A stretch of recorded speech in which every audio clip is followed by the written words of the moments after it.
ഗംഗ, ബ്രഹ്മപുത്ര എന്നീ നദികളെ പോലെ തന്നെ ഭാരതത്തിലെ പുരാതനവും പാവനമായ നദിയാണ് നർമ്മദ.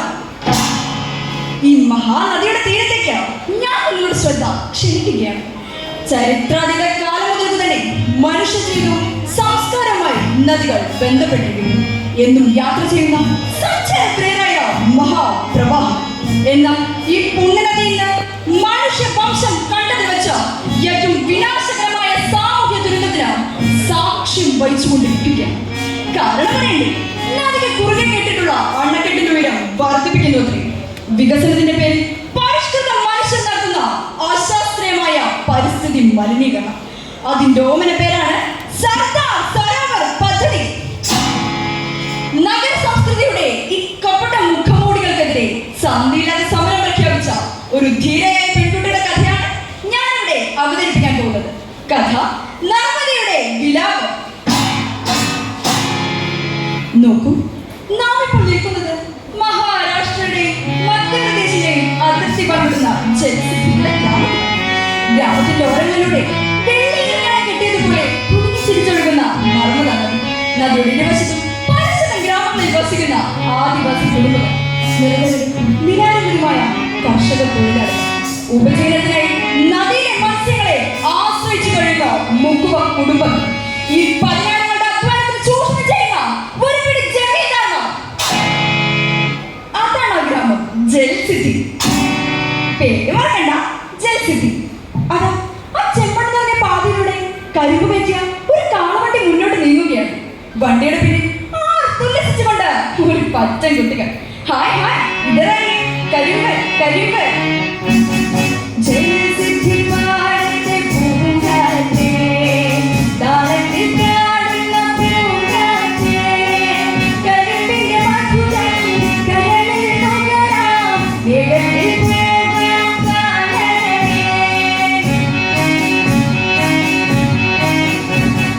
ജൽസിദ്ധി പാടത്തെ പൂങ്കാറ്റേ, താളത്തിൽ പാടുന്ന പൂങ്കാറ്റേ, കരിമ്പിന്റെ മധുരം കരളിൽ നുകരാം, വേഗത്തിൽ പോകാം കാലേ.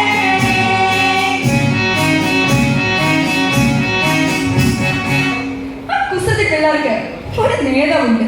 ഒരു 15 വയസ്സുകാരി. കണ്ണെത്തി പൊട്ടുന്നോട്ട് കയ്യിൽ പൊട്ടിച്ചിരിക്കുന്ന കുപ്പികളുമായി പാറി നടക്കുന്ന ആ കൊച്ചു പെൺകുട്ടിയുടെ പേരറിയണ്ടേ? അവളുടെ പേരാണ് ഹീര. ദേ ഹീരയെ കണ്ടില്ലേ? സ്വർണ്ണക്കണ്ണുകളിൽ വിരലും വയലിൽ താരസ്വരങ്ങളിലും നിഴലും പൊന്നിന്റെ മണമും വയലിൽ വയലിൽ പഞ്ചവർണ്ണക്കിളി പാടിയല്ലോ, കുഞ്ഞാറ്റക്കിളി പാടി പുന്നാരക്കിളി പാടി. ഹീര ഹീര ഹീര ഹീര ഹീര ഹീര. ഹീരയുടെ അച്ഛൻ രാമൻ, അമ്മ ചമ്പ. 8 പെൺമക്കളാണ് അവർക്ക്. നദീതീരത്തെ പുറമ്പൊക്കെ ഭൂമിയിൽ ആയിരക്കണക്കിന് കുടിലുകളിൽ ഒന്നിലാണ് അവർ താമസിക്കുന്നത്. പട്ടിണി പാവങ്ങൾ. ആ ഗ്രാമത്തിൽ കൊല്ലികൾക്ക് മധ്യകാലമുള്ള ഒരാളുണ്ട്, ജമീന്ദാർ ഘനശ്യാം ഖത്രി. ഖത്രി അല്ല കേട്ടോ, ഖത്രി. നിരവധി പഞ്ചസാര മില്ലുകളുടെ ഉടമയാണ് അയാൾ. ഒരു ദിവസം ഖത്രിയുടെ മുന്നിൽ രാമൻ എത്തി. കുട്ടികൾ ആഹാരം കഴിച്ചിട്ട് 2 നാളായി. രേഷം മേടിക്കാൻ. രാമൻ, നിന്റെ മൂത്ത മകൾ എന്താണ് അവളുടെ പേര്? ആ, ഹീര. അവൾ കുറച്ചു ദിവസം ഇവിടെ അടുത്തായിരിക്കട്ടെ. മേം സാബിന് ഒരു സഹായമാണല്ലോ. രാംലാലിന്റെ വയറൊന്ന് കാളി ഖത്രിയുടെ കൽപ്പന അനുസരിച്ചേ പറ്റൂ. പിറ്റേ ദിവസം 8 പൊട്ടും തിരിയാത്ത തങ്ങളുടെ ഓമന മകളെ അവർ കണ്ണീരോടെ യാത്രയാക്കി. നദിയുടെ അക്കരെയാണ് ജമീന്ദാരുടെ വീട്. തോണി അവിടെ യാത്ര അയക്കുമ്പോൾ അവർക്ക് സങ്കടം സഹിക്കാനായില്ല. തങ്ങളുടെ സ്വപ്നങ്ങളെല്ലാം തകർന്നടിയുകയാണോ?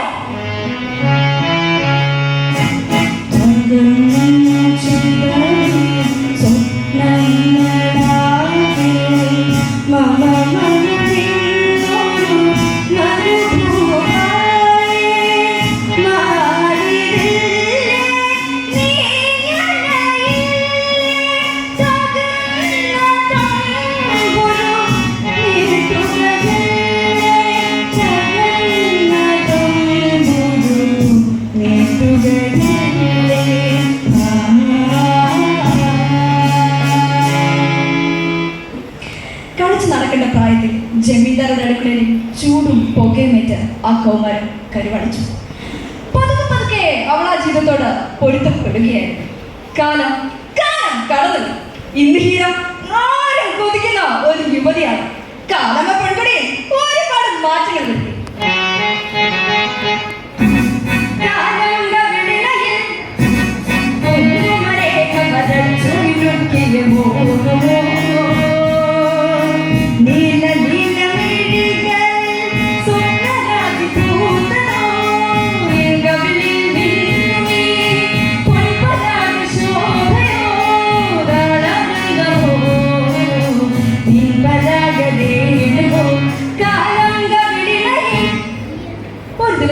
സന്ധ്യയ്ക്ക് ജോലി കഴിഞ്ഞ് അവൾ തിരികെ വീട്ടിലേക്ക് മടങ്ങുകയാണ്.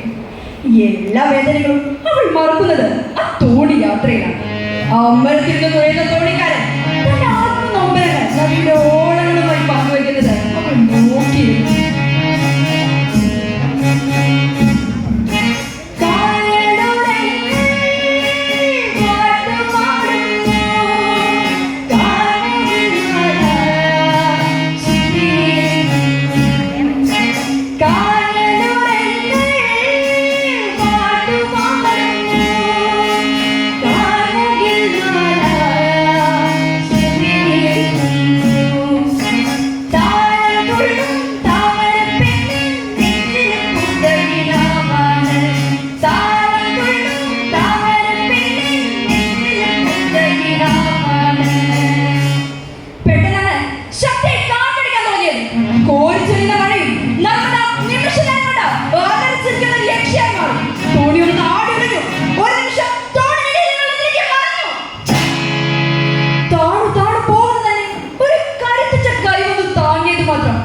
ഓർമ്മയുണ്ട്. കരയിലെത്തി കണ്ണു തുറന്ന് നോക്കിയപ്പോൾ അതാ തന്നെ രക്ഷിച്ച ചെറുപ്പക്കാരൻ തന്റെ മുന്നിൽ നിൽക്കുന്നു. അവൾ അവനാട്ടി ഓടിയൊന്ന് നോക്കി. നാണത്തോടെയാണെങ്കിലും ഹീര ചോദിച്ചു, എന്താ പേര്? കിരൺ. ജോലി ജോലി തേടി വന്നതാ. ആ ബന്ധം ഹീരയുടെ ജീവിതത്തിൽ ഒരു വഴിത്തിരിവ്. ആ ചേരിയുടെ കുടലിലും ഒരു വിവാഹ ബന്ധമായിരുന്നു. ഹീര കിരണിന്റെ ജീവിത സഖിയായി.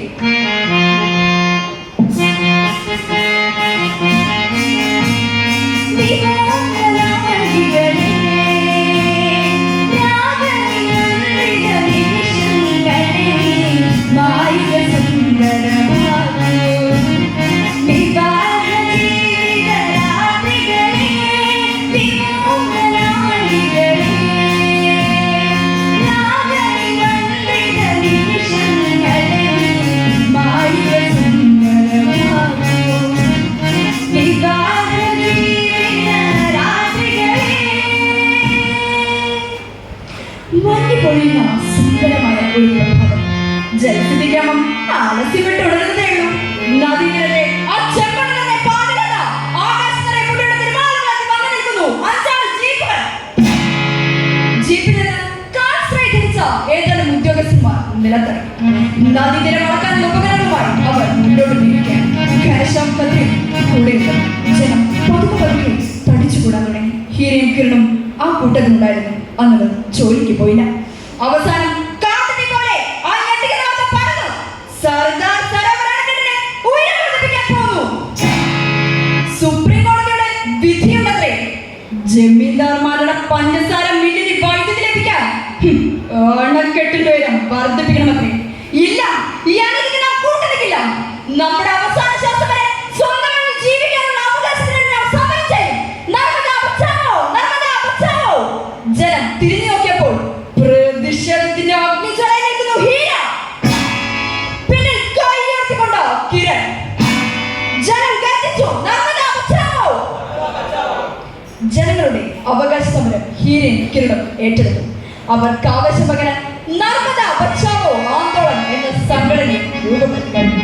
ഗ്രാമാന്തരങ്ങളിൽ അവർ ഓടി നടന്നു. എന്നും കുടുംബയോഗങ്ങൾ, പ്രതിഷേധ പ്രകടനങ്ങൾ, പൊതുയോഗങ്ങൾ. ആ സമരം നർമ്മദയെ പോലെ തന്നെ മറ്റൊരു പ്രവാഹമായി മാറുകയായിരുന്നു. ലോകമെമ്പാടുമുള്ള പരിസ്ഥിതി പ്രവർത്തകരും സാംസ്കാരിക നായകരും ആ ധർമ്മ സമരത്തിൽ ഐക്യദാർഢ്യം പ്രഖ്യാപിച്ചുകൊണ്ട് മുമ്പോട്ട് വന്നു. സമരക്കാരുടെ നേരെ അതിക്രൂരമായ മർദ്ദനങ്ങൾ ആരംഭിച്ചു. കരഞ്ഞെത്തുമാ വാർത്ത കേട്ടില്ലേ നിങ്ങൾ, സിരകളിൽ തുള്ളിയും ചോരയില്ലേ. ഇവിടുത്തെ സാഹിത്യകാരന്റെ വേനയും നിലപാടും ഈശ്വരന്റെ നാടുപാടും പൊരുതിൽ മുന്നേറുന്ന ജനതയിൽ അഞ്ചർന്നും പൊരുതുവാൻ നിങ്ങൾക്ക് പേടിയാണോ? സമരസമിതി യോഗം ചേർന്ന് അന്തിമ സമരം പ്രഖ്യാപിച്ചു. ജലസമാധി. നദീതീരത്ത് നാം നിശ്ചലരായി കൂട്ടത്തോടെയിരിക്കണം. ജലം ഉയർന്നത് നമ്മെ മൂടിക്കൊള്ളട്ടെ. നദീതീരത്തത ആയിരക്കണക്കിന് ആൾക്കാർക്ക് ഇരിക്കാനുള്ള പോട്ടുകൂട്ടൻ സമരപന്തൽ ഉയർന്നു വീണു. പിറ്റേന്ന് പ്രഭാതത്തിൽ സത്യാഗ്രഹികളായ ആയിരങ്ങൾ നിശ്ചലരാട്ടുകളെ ആ സമരപന്തൽ. അവർക്ക് ആവശ്യപ്പെടാൻ സുപ്രസിദ്ധ പരിസ്ഥിതി പ്രവർത്തക മേധാപ്പട്ടും അരുതികളും ധർമ്മസമരത്തിൽ പങ്കെടുത്തു. ഘനശ്യാം തികച്ചും അസ്വസ്ഥനാണ്. ഈ ദരിദ്രവാസികളായ ആദിവാസികളുടെ സമരം വിജയിച്ചാൽ തന്റെ പഞ്ചസാര തന്റെ അടുക്കളയിൽ ഒരു പരിചാരിക പെണ്ണ് സമര നേതാവായി വാഴുകയുള്ളൂ. ആ കാബലിന്റെ മനസ്സിൽ ചില ദുഷ്ടചിന്തകൾ രൂപം കൊള്ളുകയായിരുന്നു. ആരുടെ ജമീന്ദാരുടെ ഗുണ്ടാനവൻ മുന്നിലെത്തി. നാളെ സമരം നയിക്കാൻ അവിടെ ഉണ്ടാകും. മനസ്സിലായില്ലേ ഹീര? ഇന്ന് തന്നെ അവിടെ കാത്തു നിർത്തേക്കാം. ഒരു പ്രത്യേക സാഹചര്യത്തിന് സമരപന്തലിൽ നിന്ന് തിരികെ വീട്ടിലേക്ക് മടങ്ങുകയായിരുന്നു ഹീര.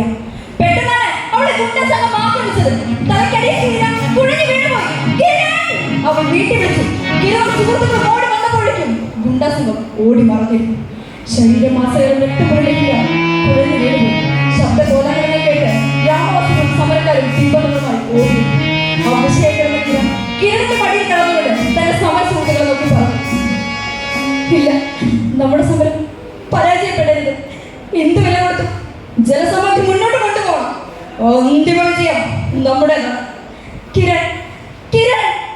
ആ കണ്ണുകൾ എന്നേക്കുമായ നമ്മെ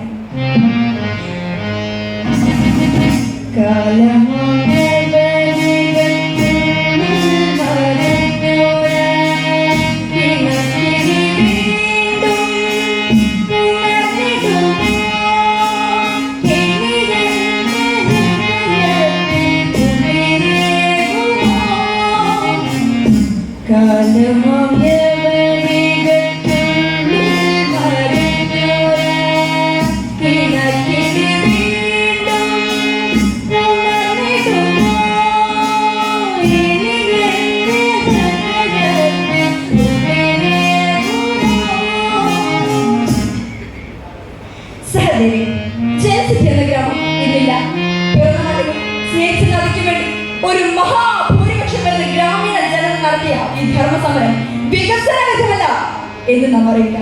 ഇത് നമ്മുടെ പ്രകൃതിയുടെ അന്തിമ സമരമാണ്. അകലെ നിന്നാണെങ്കിലും ഈ ധർമ്മസമരത്തിന് ഒരുപിടി രക്തഹാരങ്ങൾ അർപ്പിക്കുന്നു. നർമ്മദയുടെ ദുഃഖം ഇവിടെ അവസാനിക്കുന്നില്ല.